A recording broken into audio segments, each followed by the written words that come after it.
Actividad que viene a aportar y a nutrir lo que ya venimos trabajando en el grupo de autoconocimiento, que venimos acompañando con Miri y que lo hemos construido entre todos, y que tiene que ver con esta valentía, ¿no? Y responsabilidad de esta comunidad de poner sobre la mesa este tema que nos compete, que nos toca, que nos atraviesa, que es la salud mental, la enfermedad mental, el estigma, el autoestigma, todo lo que hemos ido trabajando reflexivamente en cada uno de los miércoles que hemos trabajado, ¿sí? Así que bueno, la idea de hoy es invitar a 4 personas que realmente creo que tienen mucho para aportarnos y que nos puedan responder algunas de las preguntas que fueron surgiendo del mismo grupo en cada uno de los espacios reflexivos. Así que yo les voy a dejar en manos de Martín y de Mónica, que van a oficiar de presentadores, y comentarles que un poco la dinámica sería que a cada pregunta no va a estar dirigida directamente a alguno de ustedes, sino que cada uno de ustedes toma la palabra e incluso se pueden complementar entre ustedes si alguien quiere decir algo respecto de lo que dijo el anterior, ¿sí? Así que bueno, y después vamos a dejar abierto un espacio de intercambio. Hola, yo soy Martín, voy a presentar a los profesionales. Está con nosotros Florencia Serra, trabajadora social de la Dirección Provincial de Salud Mental y docente de la Facultad de Trabajo Social de la Universidad Nacional de Entre Ríos. También está con nosotros Natalia Yunovsky, terapeuta ocupacional, docente de prácticas preprofesionales de terapia ocupacional en salud mental e investigadora en temas vinculados al cuidado de la salud mental comunitaria. Trabajó en el Hospital Escuela de Salud Mental de Paraná, desde donde fue parte de experiencias orientadas a la construcción de prácticas interdisciplinarias, intersectoriales y sustitutivas de las lógicas manicomiales como el hospital de día y los emprendimientos sociolaborales. Ha sido colaboradora docente de la RISAM, Residencia Interdisciplinaria en Salud Mental. Participa de la red de cooperativas sociales. También está con nosotros el señor Carlos Musi, docente universitario, conferencista y seminarista internacional, especialista en psiquiatría, en estrés y trauma psíquico, en psicoterapia sistémica breve focalizada, en adicciones y en el desgaste por empatía. Se desempeñó como jefe del Servicio de Salud Mental del SAP, Sanatorio Adventista de Plata, y coordinador docente de la RISAM. Es jefe de residentes de la RISAM, Hospital Neuropsiquiátrico de la Ciudad de Córdoba, y ex docente de la Universidad Nacional de Córdoba. Ocupó el cargo de director del Hospital Psiquiátrico Dr. Antonio Roballos de la Ciudad de Paraná. Y también está con nosotros Cristian Dugaluc, licenciado en Psicología. Actualmente trabaja en el área clínica, en atención y en consultorio, tanto en psicoterapia individual, familiar y de pareja. También se desempeña como docente en el nivel universitario. Se formó en el modelo sistémico y en sexualidad de parejas. Actualmente se está formando el modelo gestáltico. Dentro de sus experiencias laborales destaca el trabajo institucional en el área de las adicciones y la salud mental. Comparte espacios con equipos interdisciplinarios en abordajes grupales y familiares. Se considera un apasionado en estudiar, aprender y comprender acerca de las interacciones humanas y las diferentes formas de comunicarnos. Es creativo y curioso, disfruta de mantenerse en constante formación, interrelacionando teoría y práctica, disfrutando de sus espacios de ocio y recreación, socializando con personas significativas, tomando clases de teatro e inglés y viajando para conocer historias y lugares nuevos. ¿Escucha bien? Sí. Bueno, yo soy Tomás. Yo voy a leer uno de los escritos que hicimos en el taller literario, que se llama Mundo Gris, y dice así: no será un lugar tierno con un paraíso hecho de arcoíris, ni tampoco un lugar donde habitan seres hechos de sombra que nublan la visión. Al estar en el mundo gris te sientes solo, y todas esas situaciones abundan en tu mente. Pero este mundo no es así. Si prestas atención podrás notar que no es un lugar feo. Camina sin miedo, verás que no es para tanto. Confía en el mundo gris.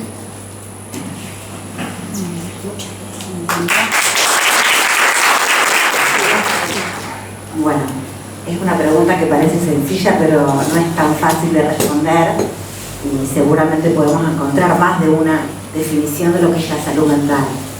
Yo la resumiría en un derecho humano que tenemos todas las personas por el simple hecho de ser seres humanos, y que es algo, digamos, que no tiene que ver con ciertos sectores o con ciertas personas, sino que, bueno, que todos, por el hecho de ser humanos, nos encontramos siempre con dificultades, con problemas, con sufrimientos, y la salud mental es la capacidad que tenemos para enfrentar eso para sobrellevarlo y que siempre lo hacemos con otros, ¿no? Que no estamos solos en ningún momento de la vida, que siempre necesitamos un otro, a veces más, a veces menos, y eso tiene que ver con la salud mental, para mí, desde mi trabajo y desde mi disciplina. Un beso. ¿Puedo opinar? ¿Sí? Para mí, en mi punto de vista, todos tenemos salud mental, nada más que hay personas que tienen, humanos que tienen problemas de la salud mental, que dan la respuesta por ejemplo, frente a un obstáculo que se les presenta, por ejemplo, un problema, no es como otra persona, un ser humano que no lo tiene el problema, reacciona rápido. Y la persona que tiene el problema de salud mental es como que demora, lo piensa, lo necesita hasta que da la respuesta. Interesante.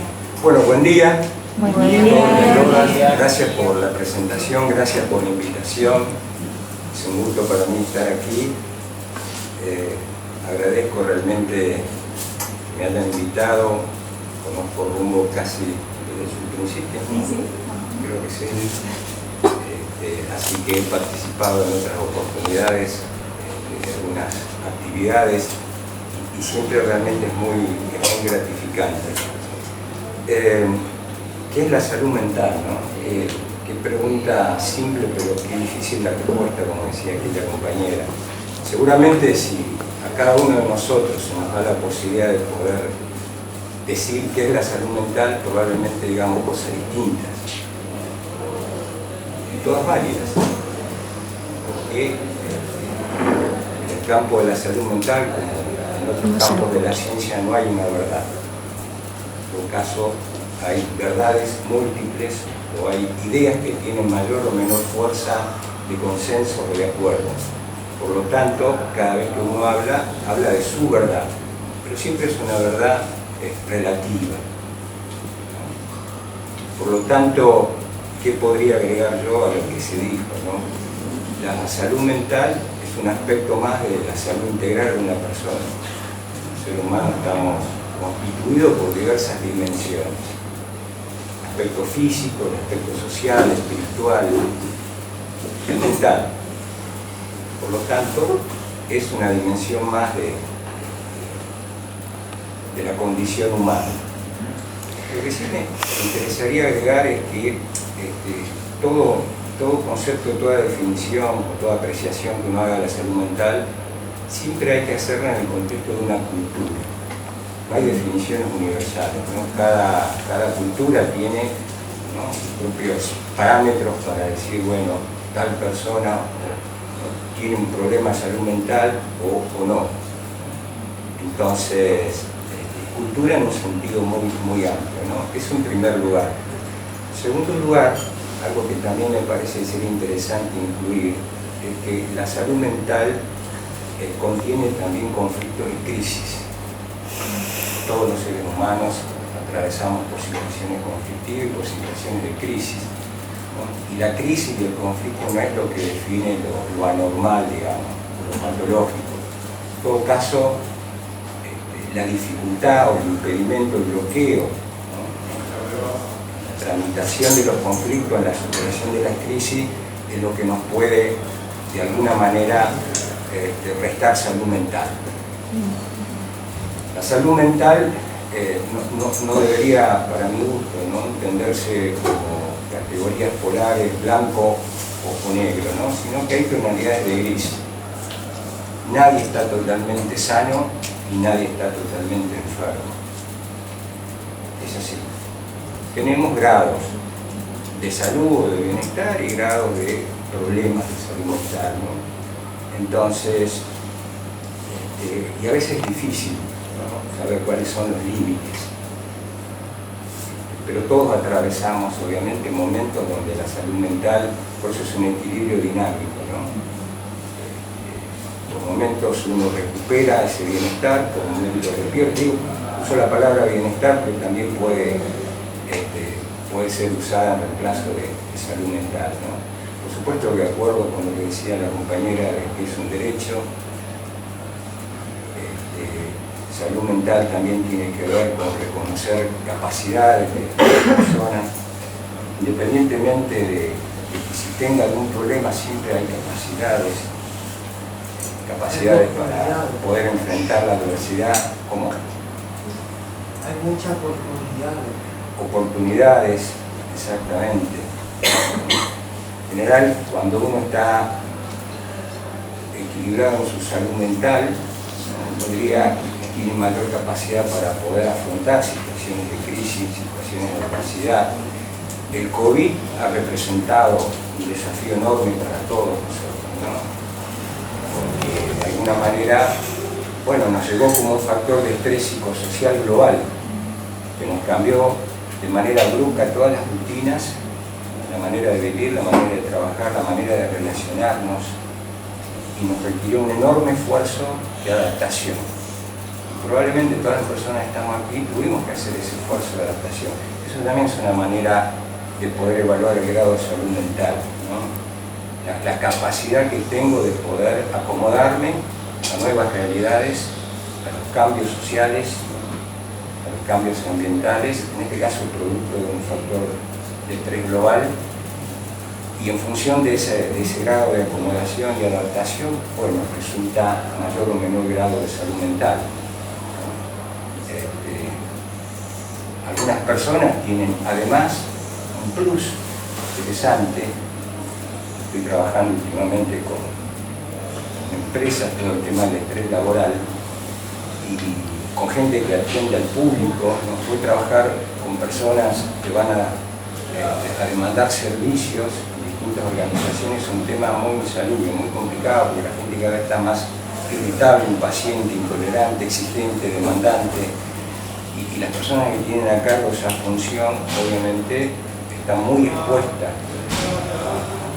al estrés, digamos, de la relación humana. Y hay gente que no solamente ha podido afrontar esas situaciones, sino que además han salido con, digamos, con un nuevo sentido, ¿no? Un nuevo sentido en términos de, bueno, nos fortalecimos como grupo, ¿no? Logramos tener una comunicación más íntima, nos apoyamos unos a otros a través del COVID, ¿no? Entonces ahí hay lo que se llama un crecimiento en la resiliencia postraumática, ¿no? El COVID como un trauma social. Y bueno, y la resiliencia es esa capacidad humana, ¿no? De enfrentar la adversidad y salir fortalecido. Hay gente que tiene esa fibra especial que puede obtener ese tipo de beneficio, ¿no? Hay que tomarlo muy en cuenta. Bueno, no la quiero hacer muy larga, pero como introducción lo dejo ahí. Ahí hay otro micrófono para que no se corte. ¿Quieres seguir? Bueno, buen día. ¿Me escucha? Sí. Bueno, yo también agradezco muchísimo a Rumbo la invitación. Me siento muy honrada y muy contenta porque Rumbo es un espacio muy importante para mí como docente de práctica, porque siempre recibe a nuestros estudiantes y aprendemos mucho estando en Rumbo y compartiendo los procesos de Rumbo. Así que gracias. Perdón, ¿se escucha? ¿Se escucha? Sí, el micrófono anda. Por ahí Capaz más se cerca. bien cerquita de la boca. No, Bueno. no se escucha. Ahí está. ¿Ahí se escucha? Vamos. Bueno, decía que agradezco mucho la invitación, toda esa parte sí se escucha.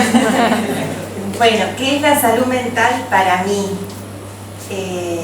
Comparto en general lo que dijeron Flor y Carlos, y quisiera decir que esto para mí es salud mental, la posibilidad de encontrarnos, la posibilidad de tomar la palabra, expresar lo que pensamos, lo que sentimos con otros, con otras, con otros. También por mi formación y mi recorrido profesional, creo que la salud mental es la posibilidad de crear junto a otras personas condiciones para estar mejor, de poder hacer y transformar las situaciones que nos generan malestar y sufrimiento de modo colectivo. Y creo que también la salud mental es un campo, una construcción histórica que involucra a muchas prácticas, a muchas profesiones y a muchos actores, entre los cuales están las personas que son usuarias de los servicios de salud mental, y que bueno, que es un campo muy diverso, muy heterogéneo, y que viene creciendo y que necesita crecer más, y que surge en un momento en que se necesitaba fuertemente transformar los modos históricos de respuesta al sufrimiento mental, que fueron el encierro y la segregación, ¿no? Entonces el campo de la salud mental surge denunciando esos modos de violencia, esos modos inhumanos de atender el padecimiento mental, y se constituye como pensando de otro modo la salud y la enfermedad. Eso. Bueno, buenos días a todas. También agradecidísimo de que me hayan convocado para este espacio. Saben la mayoría de los que están acá que me siento parte de la familia de Rumbo, que por más que yo ya no esté transitando tan a menudo los espacios, sigo siendo parte, y me encanta poder seguir en contacto con la institución, con ustedes. Me gratifica muchísimo. Así que bueno, gracias por convocarme y por la invitación. Un placer también compartir este espacio con estos excelentes profesionales, principalmente con vos, Carlos, que sos como un gran referente para mí, para mi formación, y creo que eso, no sé si la mayoría lo saben, Carlos fue uno de los primeros docentes que a mí me despertó esta ganas de hacer todo lo que hago hoy. Entonces para mí es un honor estar compartiendo este espacio, y creo que no tengo mucho más para agregar en relación a lo que han compartido los compañeros. Sí coincido totalmente con lo que planteabas, que esto es salud mental, esto es lo que estamos compartiendo, lo que estamos haciendo acá, es un claro ejemplo de poder pensarnos desde ese lugar, en este cambio de mirada y de paradigma. ¿Sí? Durante mucho tiempo, los que nos dedicábamos a trabajar desde las diferentes profesiones y campos de abordaje, nos posicionábamos en ese lugar de ver la patología, la enfermedad, lo que estaba mal, el problema, y la mirada, la perspectiva más salutogénica, en esto de poder pensar la salud mental como un concepto, si se quiere, un poco más desde lo positivo, por decirlo de alguna manera, o como aquello que está mucho más allá del problema de la enfermedad, sino de poder pensar y poder reflexionar nuestras prácticas y llegar a nuestra práctica desde ese lugar, pensando en cómo podemos generar espacios de salud. ¿Sí? Y ahí es donde también vamos jugando con esto de lo personal y lo vincular, lo grupal, lo comunitario, ¿sí? Poder pensarlo en los diferentes espacios en los cuales como personas vamos atravesando y vamos transitando en el día a día y en lo cotidiano.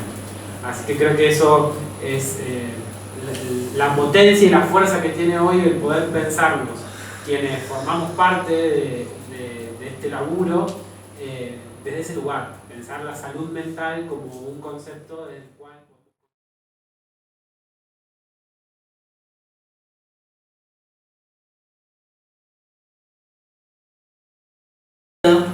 Desde el criterio médico, ¿cómo se clasifican las enfermedades mentales? ¿Hay grados en cada una de ellas para los profesionales? La palabra. ¿Cómo se clasifican las enfermedades? ¿Qué puedo decir de eso, no? Bueno, las enfermedades son clasificadas de acuerdo a ciertos manuales, ¿no? La verdad que no es un tema que en lo personal me resulta muy cómodo plantearlo, pero lo que quiero destacar de ese punto es que los manuales, en todo caso, con sus respectivos diagnósticos, que son manuales aceptados internacionalmente por la Organización Mundial de la Salud, por la Asociación de Psiquiatras Americanos, que son los dos manuales que se usan a nivel internacional, clasifican comportamientos y no personas. ¿No? Quiero destacar eso. El diagnóstico no es la persona. Probablemente después aparezca alguna pregunta en relación a eso, ¿no? Se comete un error muy severo de de igualar el diagnóstico con la persona. Entonces, debe hacer esa distinción, que el diagnóstico solo se refiere a ciertos comportamientos internos, externos, relacionados con pensamiento, emociones, actitudes, conductas, síntomas, etc., pero que de ninguna manera debiera comprometer la identidad de la persona. Entonces, y es cierto que hay distintas clasificaciones, hay distintos grados de severidad de los problemas, y eso tiene importancia en todo caso al momento de hacer un diseño de un tratamiento. El tema del diagnóstico. Perdón, dijiste que no hay que evaluar a una persona por su diagnóstico. No hay que reducir la persona a su diagnóstico. La persona es mucho más que un diagnóstico. Un diagnóstico es una descripción que siempre tendría que representar una puerta que abre posibilidades. Si yo hago un diagnóstico es porque estoy pensando en un curso de acción que me va a dar posibilidad para poder ayudar a esa persona. Digo esto porque hay diagnósticos que pueden entrampar, ¿no? En lugar de abrir caminos de posibilidades, lo cierran. Entonces todo diagnóstico debiera al mismo tiempo ser una puerta para abrir propuestas de ayuda a esa persona. Y de ninguna manera, insisto, comprometer la identidad de esa persona. Es muy interesante. El paradigma médico es el que muchas veces tuvo como la hegemonía en todo lo que tiene que ver con el área de la salud mental, pero también es cierto que las clasificaciones o esos diagnósticos es un lenguaje común que manejamos entre todos los profesionales que trabajamos en el área. Si bien está como esta impronta de la medicina en todo lo que tiene que ver con la mayoría de la psicopatología, por decirlo de alguna manera, es un diagnóstico común y muchas veces nos permite también este diálogo entre diferentes disciplinas en unificar ciertos criterios. Después cada disciplina aporta lo suyo en relación a cómo intervenir en esas situaciones puntuales. Pero bueno, ahí no contesté las sigue preguntas, estando... no me contesté las otras preguntas. Aclaro por la formulación de la pregunta, creo que empezaba esto, ¿no? Desde el criterio médico, cómo se clasifica, digo, no solamente los médicos clasifican, el resto de las profesiones también usamos esas clasificaciones para manejar un lenguaje común, pero después bueno, las intervenciones son diferentes. Muchas gracias. Sí. ¿Puedo decir algo del diagnóstico? Me parece que es interesante rastrear de dónde viene la palabra diagnóstico, porque su origen no es del campo de la medicina. Diagnosticar tiene que ver con describir una situación, con presentar un problema, con identificar algo que está pasando y poder nombrarlo. Entonces la medicina ha construido numerosos nombres para determinados problemas desde ese campo del saber. Pero cada campo profesional, cada campo del saber y cada persona es capaz de construir un diagnóstico acerca de lo que le está pasando, lo que está viviendo, lo que está sintiendo. Eso nomás quería. Sí, y si me permitís, quiero agregar algo. Yo creo que la crítica más potente que se le puede hacer a estos manuales de clasificación internacional es que ponen el acento en lo que no funciona. Un poco lo que decía Cristian hoy. Difícilmente uno encuentra en esas clasificaciones de consulta por todos los médicos psiquiatras a nivel mundial un diagnóstico de las cosas que sí funcionan.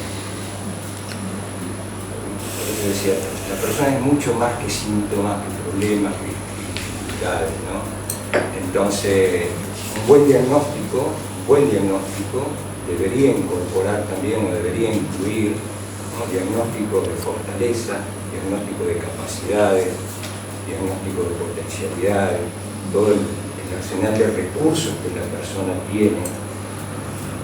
Y lamentablemente, el modelo médico clásico tradicional no mira eso, lo que Cristian llamaba el enfoque salutogénico, el enfoque centrado en la salud, y que es compatible con esta noción de salud y enfermedad mental. Digamos, la persona puede tener un problema o áreas de su salud mental comprometida, pero al mismo tiempo conserva muchas capacidades, mucha fortaleza, muchos talentos, virtudes, que obviamente son las que hay que amplificar, ¿no?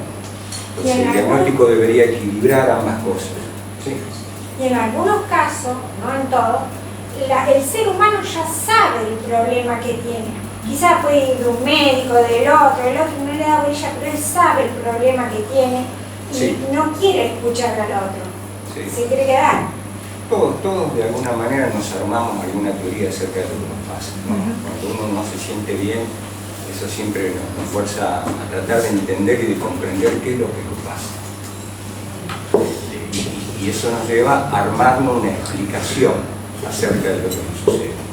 Cada uno de nosotros tenemos nuestra propia explicación, que debe ser tenida muy en cuenta, también a la hora de llevar adelante un diagnóstico.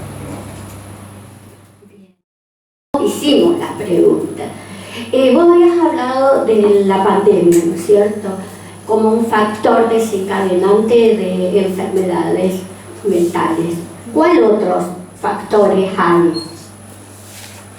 hay como desencadenantes de la enfermedad? Bueno, hay diversos, o sea,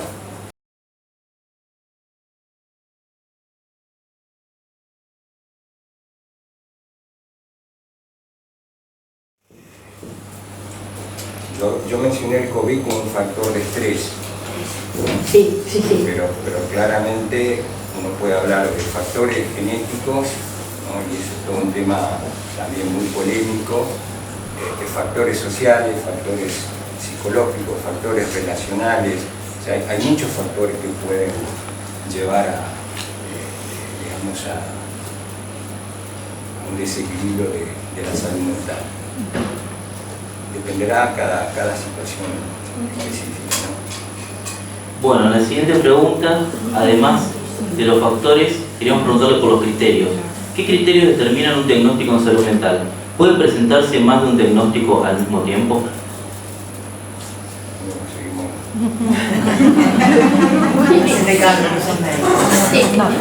Carlos, piensa sí. el micrófono.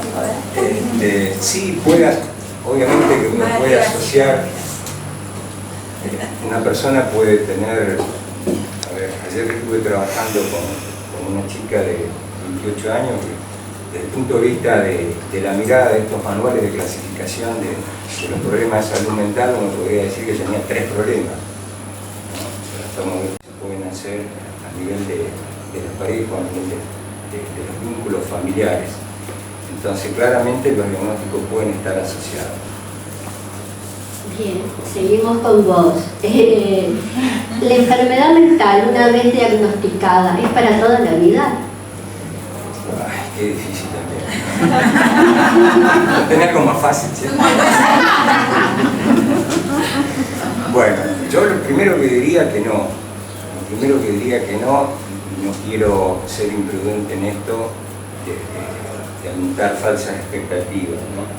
Digo que no porque de alguna manera yo creo en la ciencia, creo que muchos de los problemas, al menos que la medicina hoy tiene que afrontar y que no puede resolver, a futuro sí.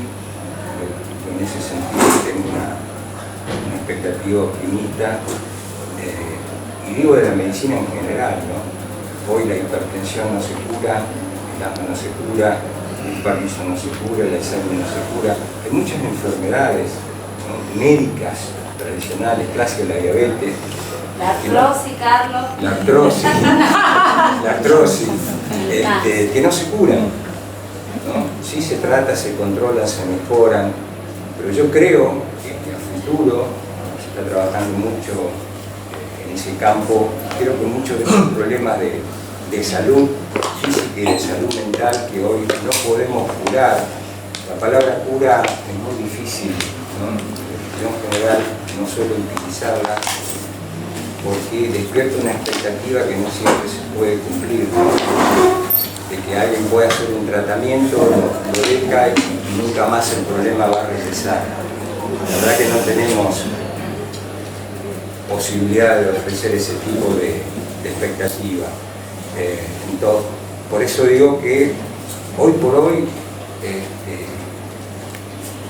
para tener la mejor calidad de vida, muchos de los problemas que yo mencioné recién necesitamos obviamente un tratamiento continuo, pero creo que eso va a cambiar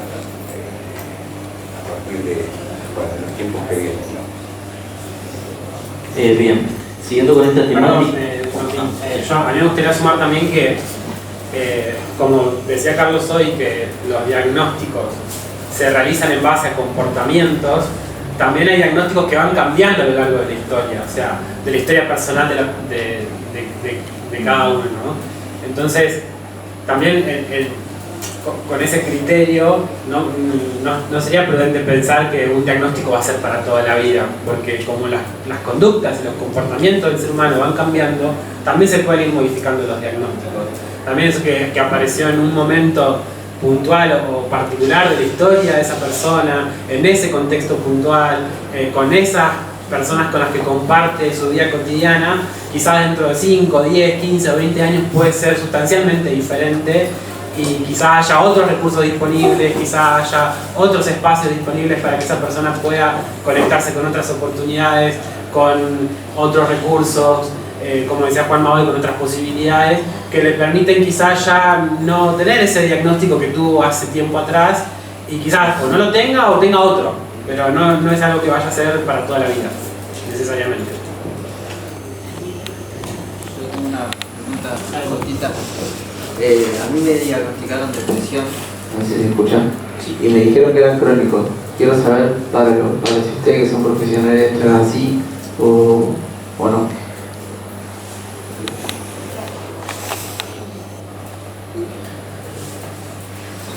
Yo, la verdad que sería imprudente si doy una opinión respecto a ese punto, ¿no? Porque hace falta mucha más información, ¿no? Si uno opina respecto a eso, si hay depresiones crónicas o no, si vos tenés una depresión crónica, la verdad que yo no estoy en condiciones de poder saberlo, ¿no? De ninguna manera, obviamente, sería imprudente si yo te diría que sí o te diría que no. Claro, no lo puedo saber, ¿no? Parece que eso merece otro tipo de conversación. Sí, por ahí en ese punto, respondiendo quizá a la pregunta anterior, la cronicidad es uno de los criterios para hacer el diagnóstico. No todas las patologías son crónicas, pero algunas se les atribuye ese criterio de cronicidad. La cronicidad es esto que permanece en el tiempo.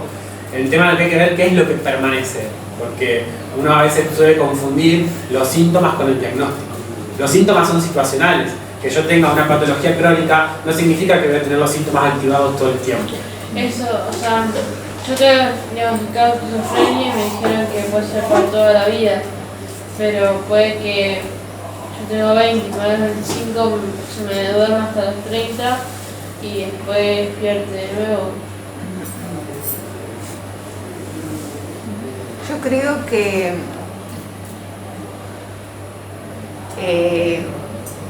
hay que tomar con los fármacos, la enfermedad se controla.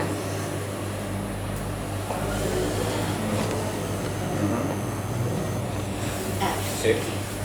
Bueno, si ningún profesional acota algo más, pasamos a la siguiente pregunta. ¿Cómo se puede identificar a una persona que está en un proceso de crisis y a una que ya se encuentra estabilizada?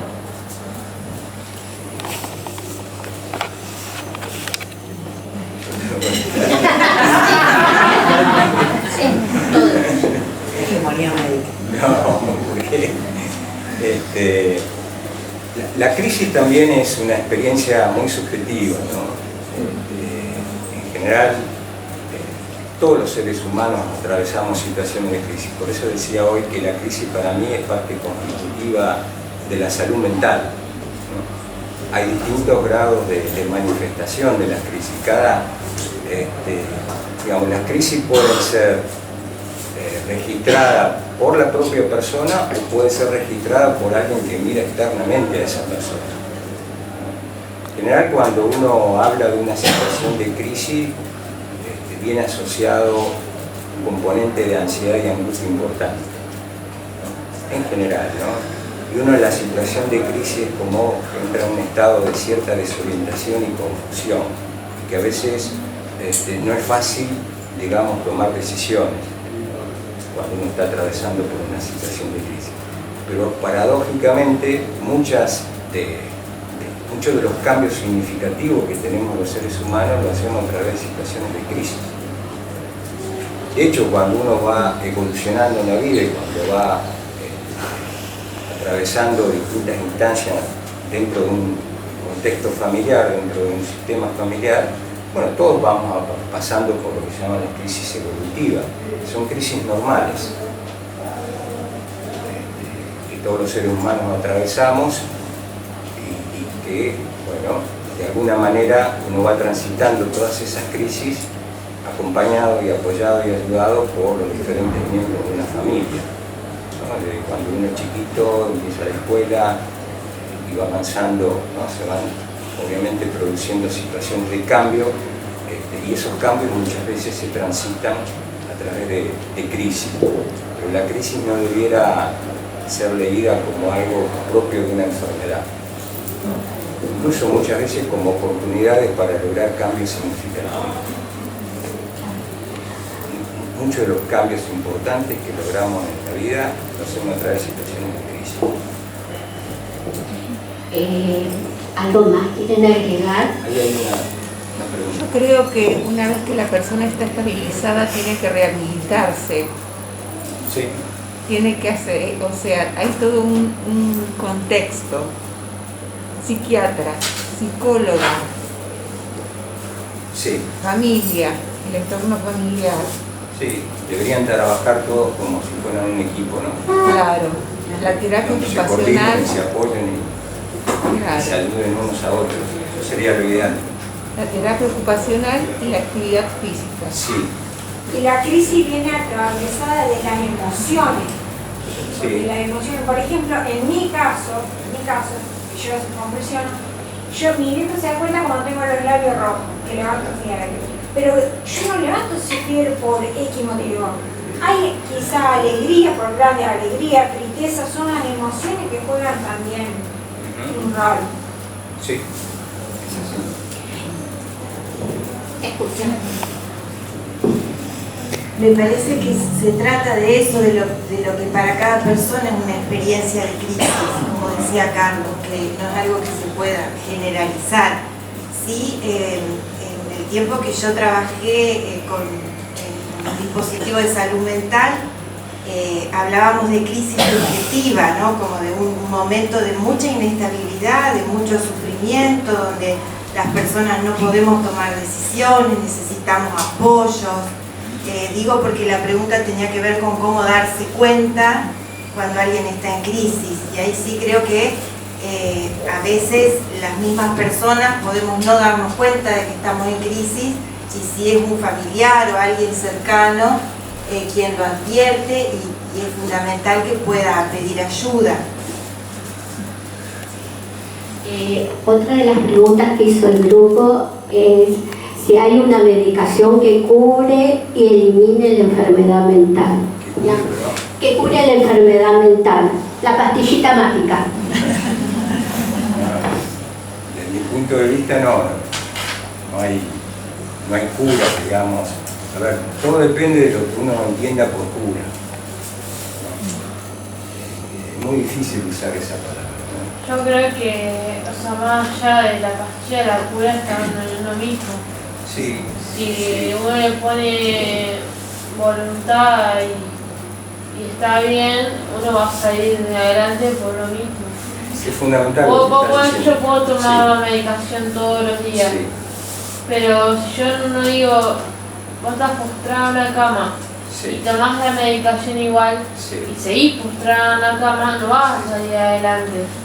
Acuerdo absolutamente, es mucho más importante eso. Vos podés, como te digo, sí, podés tomar la medicación, sí, pero si vos decís no salgo a una plaza, no salgo del súper, claro, vos tenés que tomar, decir de uno mismo, voy a salir. Exacto. Porque la pastilla no te va a levantar y te va a decir andar al súper. Es lo que yo pienso. Sí, la actitud es muy importante. Y también la relación que uno tiene con el problema. Eso es algo que no siempre, por lo menos la psiquiatría lo toma muy en cuenta, ¿no? ¿Cómo me relaciono yo con ese diagnóstico? ¿Qué significa para mí ese diagnóstico? ¿En qué medida el diagnóstico que me han dado me limita o me habilita? qué medida el diagnóstico bloquea el proyecto de vida que yo quiero llevar adelante.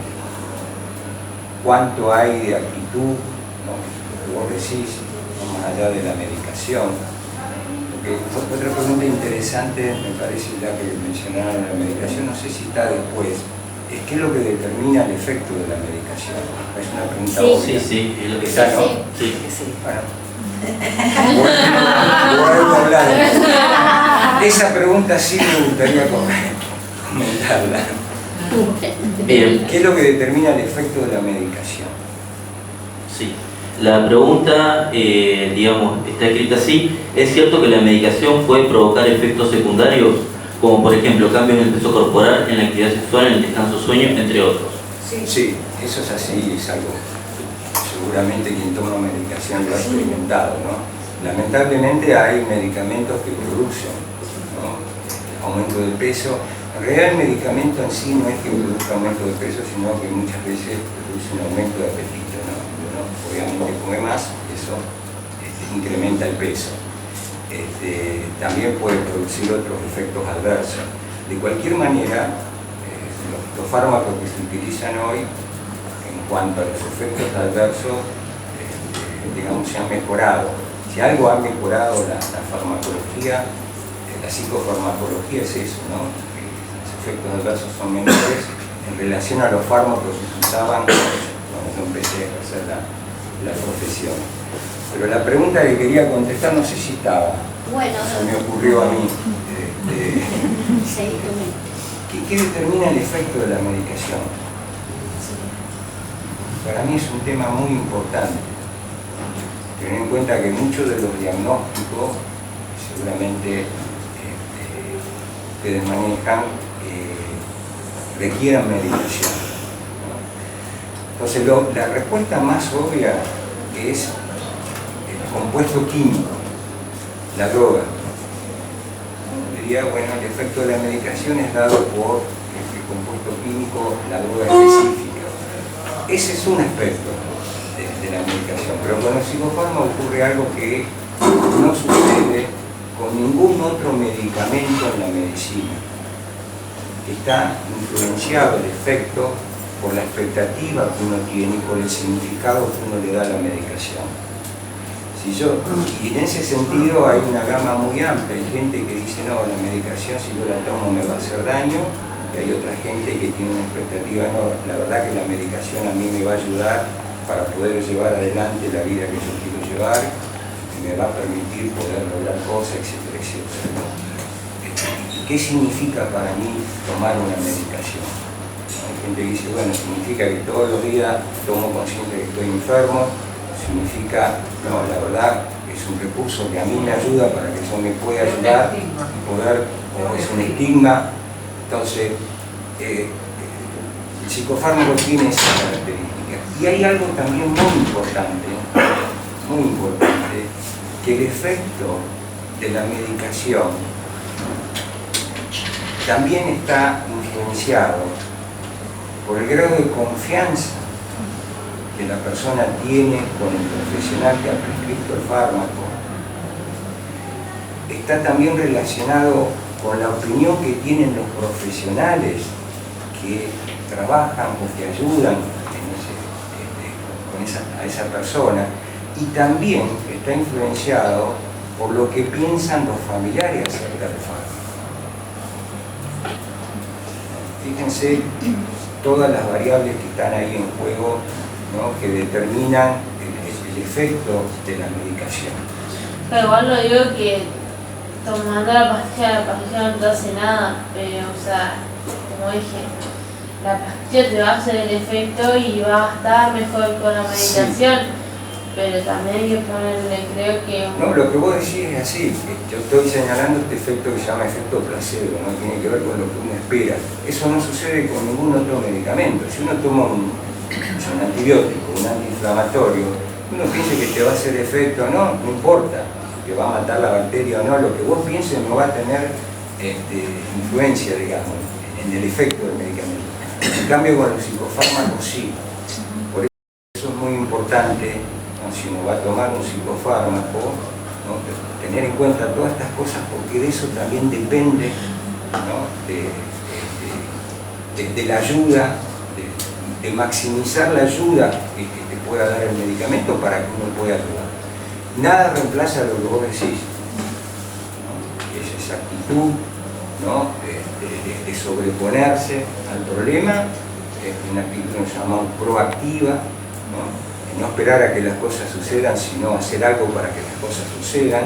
Esa es una actitud irreemplazable. Eso tiene que ver con recursos de uno también, ¿no? Recursos de autosuperación, de no entregarse, ¿no? de seguir dando batalla y poder mejorar las condiciones de vida. Sí. Martín primero levantó y después Sergio. No, yo quería decir que en mi caso, en algunas oportunidades dejé la medicación por un tiempo determinado y la verdad que no me hizo bien. Y eso reforzó mi idea de que tengo que tomar la medicación todos los días y que tiene un efecto positivo en mí. Bueno, llegaste a una buena relación con la medicación, ¿no? Buen punto.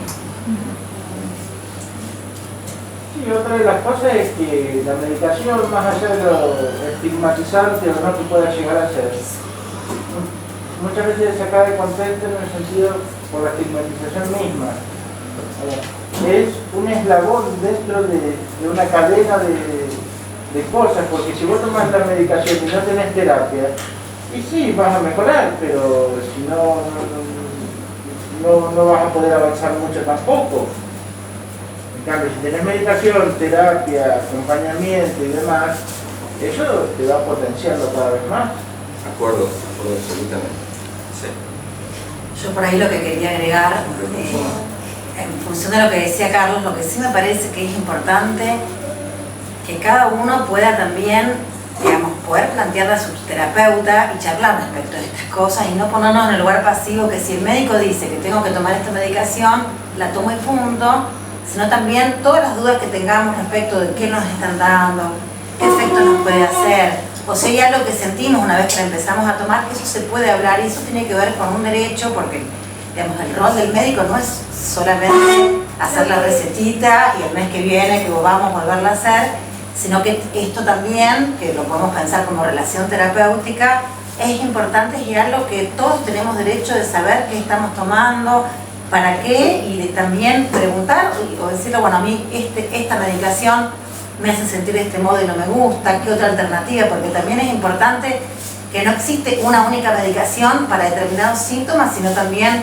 por ahí me meto en un campo, pero los terapeutas también van regulando en función al caso a caso, por esto que decía Carlos, no es que como el antibiótico que cuando alguien tiene, qué sé yo, placa en la garganta, todos los médicos saben que te dan amoxicilina tanto y con eso se soluciona.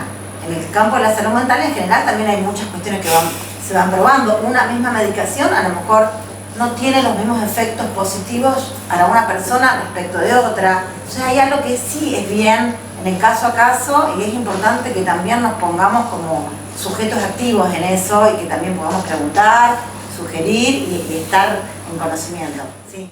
Prefiero quedarme con la palabra búsqueda, pues impulsa, acciona, pone en marcha, es inherente a todos los seres humanos esa búsqueda, entonces no debería haber estigma, ni parcelas, ni categorías que se utilicen para cargar a alguien con el peso de sentirse excluido o incapaz de. Si la búsqueda es de todos, la separación sobra. Ahora voy a leer un escrito que es mío y quiero compartirlo, que es el único que no es anónimo. No somos nuestra enfermedad, no somos eso que nos dicen, no estamos locos, somos personas también y tenemos sentimientos, como todos. Basta de la discriminación, basta de está loco, basta de matarnos con palabras, basta de todo eso.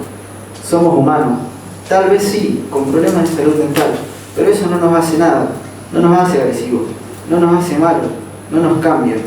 Por mi parte, me limitan y me discriminan mucho, más que nada en mi familia. Creo yo que por miedo, pero yo ya superé todo. Yo estoy bien y sano y puedo caminar solo. Puedo hacer mis cosas y resolver todo. Una de las que me llegó, así que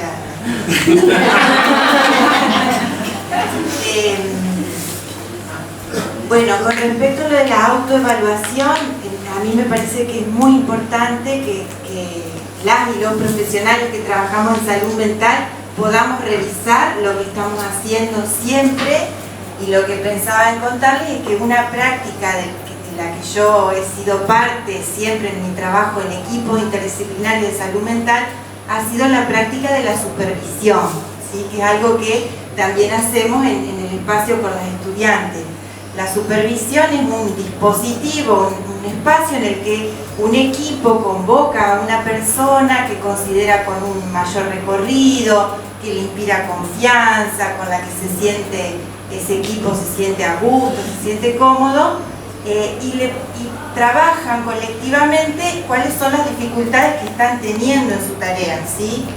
Cuáles son los obstáculos, las preguntas, las dudas. Eso para mí es un modo muy interesante de autoevaluación de la propia práctica. ¿Y la primera parte qué era? La primera parte es, ¿podrían comentar brevemente desde su especialidad cómo consideran que debe ser el vínculo y abordaje y tratamiento con la persona? Bueno, y en relación al vínculo me parece que ya ha salido bastante acá, sí. Pero creo que todo vínculo terapéutico implica la posibilidad de construir un acuerdo de trabajo compartido. Creo que es una co-construcción. A mí me gusta la noción de usuario o usuaria de salud mental porque implica un corrimiento del lugar del paciente, que se refiere más a un lugar pasivo. El usuario, la usuaria es alguien que decide y acuerda con su terapeuta, con el equipo, el modo en que quiere transitar su proceso de atención. Van negociando, van también planteando las diferencias, buscando consensuar esos modos, y creo que es un vínculo que para que funcione tiene que haber respeto, tiene que haber posibilidad de escucha, tiene que haber tiempo, que era también otra pregunta que capaz está después, pero tiene que haber tiempo, disposición para que haya un encuentro ahí, un encuentro humano. Entonces, bueno, eso. Y yo lo que... agregar que los abordajes siempre, al menos desde mi perspectiva, siempre los pensamos en términos interdisciplinarios, ¿no? Históricamente parecía que la salud mental era propiedad o patrimonio exclusivo de la medicina mental o de la psiquiatría, ¿no? Y esto tiene que ver también con los nuevos paradigmas. De hecho, tenemos una ley de salud mental en nuestro país vigente desde 2010, y que una de las cuestiones fuertes que plantea es el tema de la interdisciplina.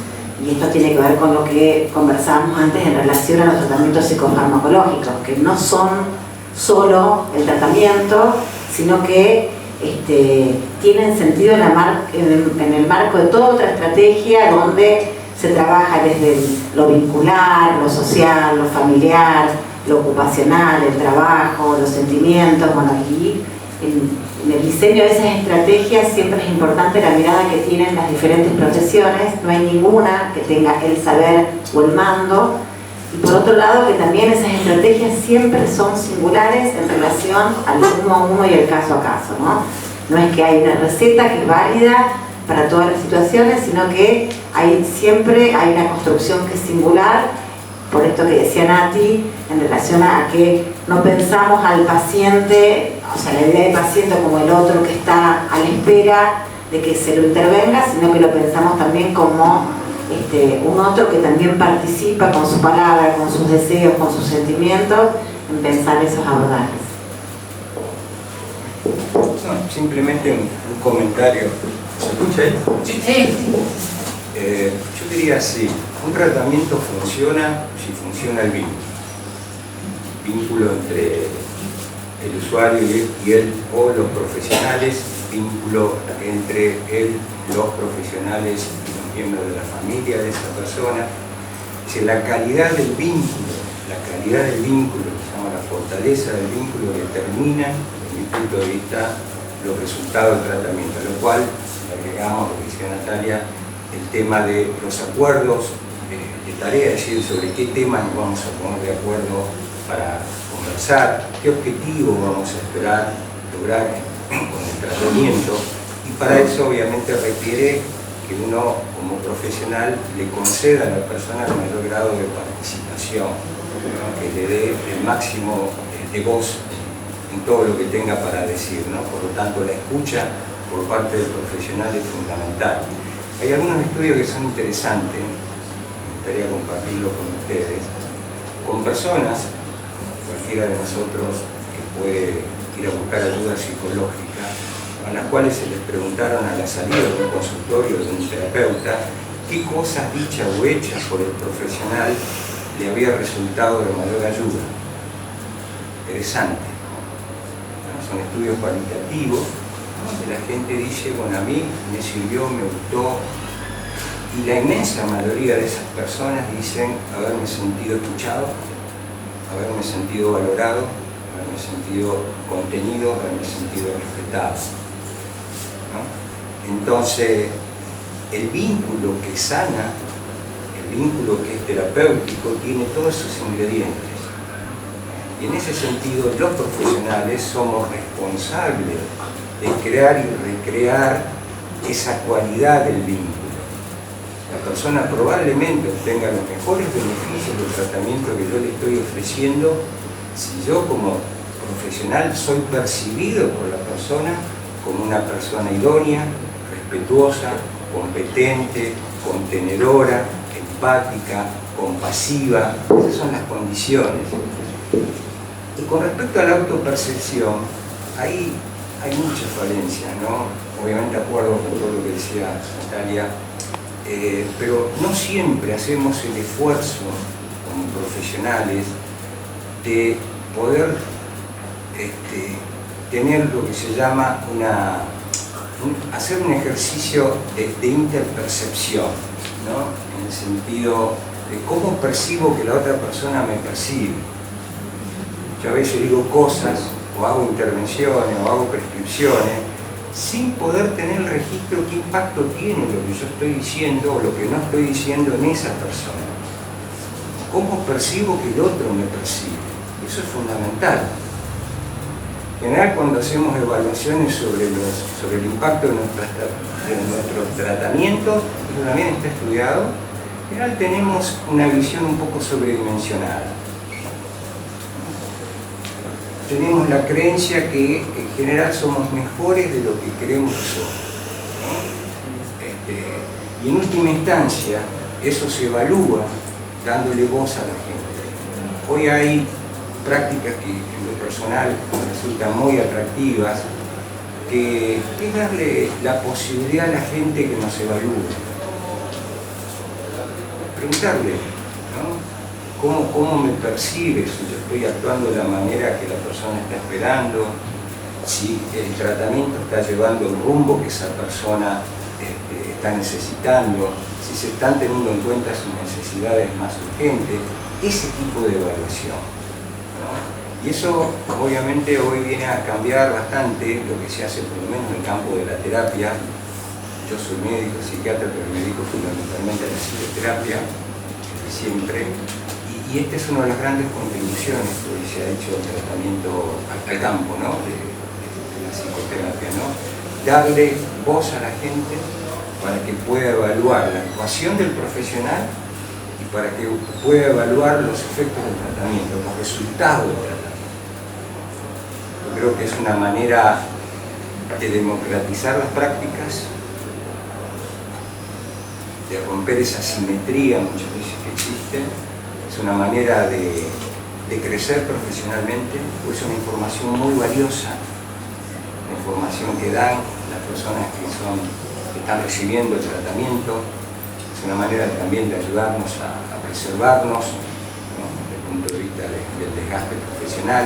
Es decir, son aspectos para mí extremadamente valiosos. Y esto mismo que se está haciendo acá, ¿no?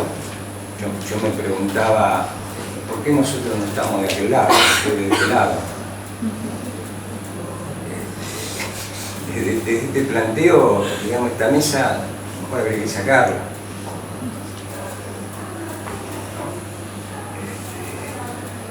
Para ver si podemos coordinar, porque muchas veces lo que uno tiene en la cabeza está muy lejos de lo que la otra persona está esperando o necesitando.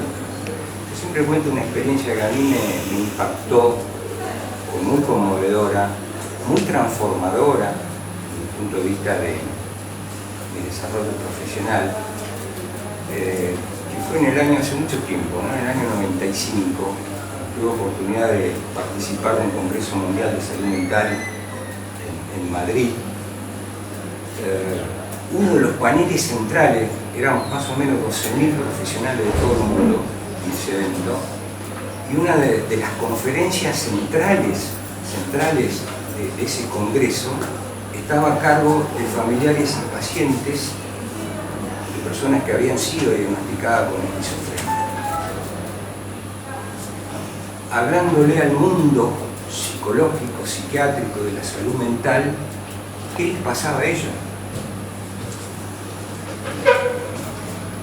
Y una cosa que a mí, obviamente, me impactó tremendamente es la enorme distancia muchas veces que existe entre los conocimientos, los modelos y las cosas que tenemos como aprendidas para ayudar a las personas, y la distancia que había con las necesidades y las expectativas concretas, específicas de esas personas. Y a partir de ahí, esa fue una experiencia para mí transformadora, en el sentido que yo tuve que revisar todo lo que estaba haciendo y empezar a aprender de nuevo. Ya llevaba varios años en la profesión. Y decir, bueno, estos modelos que yo tengo en la cabeza sí son muy interesantes, muy atractivos, pero la verdad que no resultan tan útiles para ayudar a las personas en función de sus necesidades, de sus prioridades y sus expectativas. Entonces ahí tendríamos que servirnos de todo el conocimiento, de toda la experiencia que uno tiene del lugar de usuario, y uno debiera servirse de esa información para elaborar la respuesta de ayuda. Creo que ahí todavía nosotros estamos en deuda.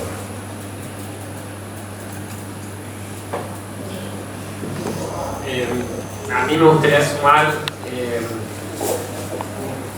creo que se dijo mucho en relación a lo del vínculo, no agregaría nada en relación a eso. Sí, por ahí me quedó resonando de la pregunta esto de cada una de sus disciplinas, cómo se posicionan, y para mí no tiene que ver con la disciplina en sí, tiene que ver con el estilo del profesional, digamos. Hay mucho de cuál es el estilo con el que cada profesional llega a ese espacio y lo que pone en juego para poder generar o sostener y mantener una alianza de trabajo, un vínculo que funcione y que dé resultado y que sea efectivo en función de eso que se está esperando, que se está buscando.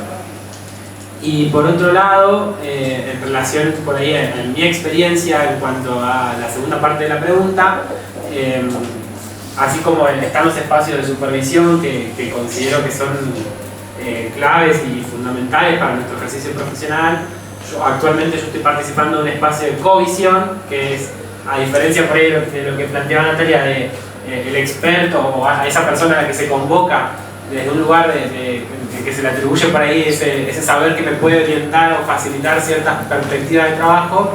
La covisión es un espacio en el cual nos reunimos, en mi caso puntual somos 5 colegas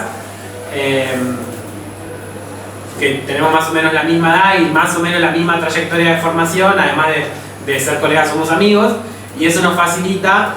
Nos reunimos todos los miércoles, yo hoy falté al espacio de covisión para poder estar acá, todos los miércoles a la mañana, en donde cada uno, un miércoles a la vez, va trayendo una situación de trabajo por ahí en la que está un poco trabado, o en la que no se siente por ahí del todo confiado en relación a cómo está avanzando el caso, y bueno, escuchamos lo que ese compañero tiene para plantear, y después vamos charlando y vamos pensando diferentes alternativas o formas de hacer ese abordaje. Al principio nos pasó que habíamos puesto el foco en, bueno, técnicas, tareas, bueno, que le podés decir esto, podés ir por acá, podés ir por allá. Y de repente empezamos a ver que lo que tenía mucho más eficacia en lo que estábamos haciendo era, che, ¿qué te pasa a vos con eso?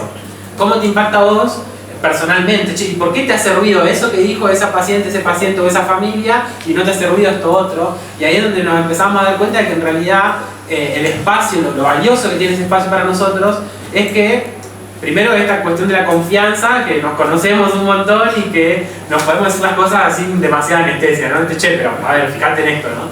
Y esto de darnos cuenta de que también se pone en juego nuestra humanidad y más allá del profesional, del rótulo, ¿no? Esta cuestión de lo primero que sucede en el vínculo, más allá del vínculo profesional-usuarios, son dos personas o varias personas las que se están vinculando en esos espacios. Es un vínculo humano lo que se pone en juego ahí. Y eso es lo que intentamos trabajar. Y de ahí para mí también se desprende otro tema que es fundamental, que es el autocuidado. El autocuidado de quienes cuidamos. El autocuidado de quienes laburamos en situaciones que muchas veces son heavy, son desgastantes, que muchas veces no nos llevan solamente la hora de consulta todas las semanas o cada 15 días o cada un mes, depende de la frecuencia con la que nos vemos con los usuarios, sino que tiene que ver con la preocupación que muchas veces me lleva, el mensaje que muchas veces me cae de la familia preocupada por tal o cual situación, el pensar cómo seguir trabajando esa situación, cómo hacer el abordaje, y ahí es donde también el laburo en equipo funciona muchas veces para poder ir allanando algunos caminos que están buenísimos. Y también por eso elegí hacer la presentación como la hice en relación a esta pregunta. Cuando me llegó esta pregunta yo dije, mi presentación va a ser de esa manera, porque hoy en día valoro mucho los otros espacios que tengo por fuera del trabajo, que son los que a mí me son mi cable a la tierra. Ir a las clases de teatro, ir a las clases de inglés, viajar, compartir con amigos, compartir con familia, son cosas que a mí me ayudan como persona para poder dar y brindar un mejor servicio en lo que hago, para que mi tarea pueda llegar con mayor eficacia y mayor calidad, porque me pasó que durante un tiempo también no estuve atento a ese cuidado y me desgasté y terminé generando espacios en los cuales me di cuenta que no estaba dando lo mejor de mí, y eso no significa que siempre tenga que dar lo mejor de mí, pero no estaba siendo prudente en lo que estaba haciendo en mi laburo. Y cuando me pude dar cuenta de eso dije, no, para acá tengo que hacer un cambio y poder generar otras condiciones, primero de trabajo para mí, para que ese servicio sea de mayor calidad posible o con la mayor eficacia posible. Convertir se tiene algo en algo positivo, en algo más relacionado a salud mental. Entonces surgió...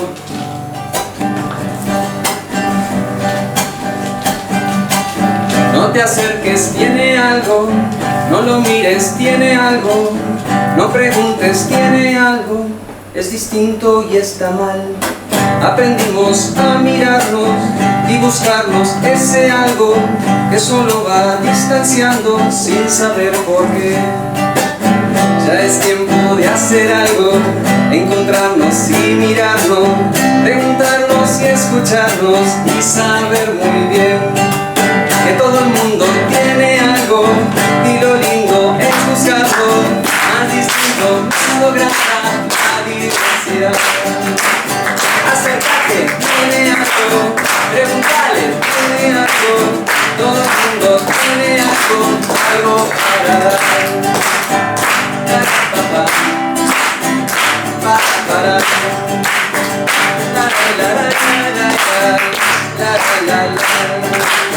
Ya es tiempo de hacer algo, encontrarnos y mirarnos, preguntarnos y escucharnos y saber muy bien.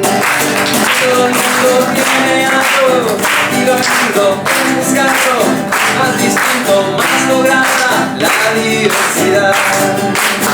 Acércate, tiene algo, pregúntale, tiene algo, todo el mundo tiene algo para dar. Todo el mundo tiene algo, la diversidad. Diversidad, variedad, diversidad, diferencia, diversidad, vida, diversidad, igualdad, diversidad, inclusión, diversidad, colores, diversidad,